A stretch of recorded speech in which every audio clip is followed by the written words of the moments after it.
हरिओम। सभी को ओम नमो नारायणाय। मेरे पूज्य गुरुदेव भगवान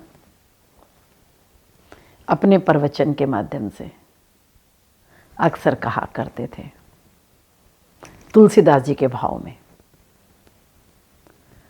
अनेकों पुराणों ने भी भूरी भूरी प्रशंसा किया है। क्या? धीरज धर्म मित्र अरु नारी, आपत्तकाल परखें ही चारी। इन चारों चीजों को, धैर्य, धर्म, मित्र और नारी, इन चारों की परीक्षा कब हो? जब तुम्हारे पास कोई संकट आ जाए, जब तुम्हारे पास कोई विपत्ति आ जाए, जब आप असहज सी अवस्था में चला जाए। धैर्य, कितना भी बड़ा जीवन में घटना घट जाए, अगर आपने धैर्य धारण कर लिया तो आपने उस घटना पर विजय प्राप्त कर लिया। ये तो हुआ धैर्य यानी धीरज को विवेकशील बुद्धि से उसको विवेक से बांध लेना और धैर्य के साथ टिक जाना। बस समझ लो, बड़े से बड़ी मुसीबत, बड़े से बड़ा संकट पर आप विजय प्राप्त कर सकते हैं। और जीवन में मित्र को कब परखें? जब आपके जीवन में कोई संकट आ जाए। मित्र वो कि उसे खबर ना देनी पड़े, उसे फोन ना करना पड़े, किसी के द्वारा, किसी के माध्यम से उसे पता चला कि मेरे मित्र पर विपत्ति आ गई है, या मेरा मित्र बीमार है, या मेरे मित्र की बेटी की शादी है। अगर उसके पास धन नहीं है लेकिन उसका संग उसके साथ है, वो कि मैं तेरे साथ खड़ा तो हूं। उस संकट में भी धैर्य काम करता है। आप चिंता ना करो, मैं तेरे साथ खड़ा हूं। धीरज रखो, सब काम अच्छा हो जाएगा।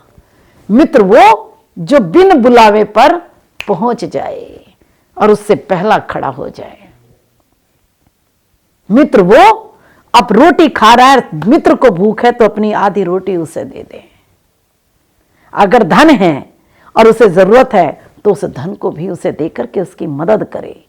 और पत्नी वो यानी कि नारी, धीरज धर्म मित्र अरु नारी, मित्र के साथ में नारी। नारी की परीक्षा कब आए? पति बीमार हो जाए, रोगी हो गया हो, कमा नहीं पा रहा है, लंगड़ा हो गया, लूला हो गया, अंधा हो गया, या वृद्धावस्था को प्राप्त हो गया, या निर्धन हो गया।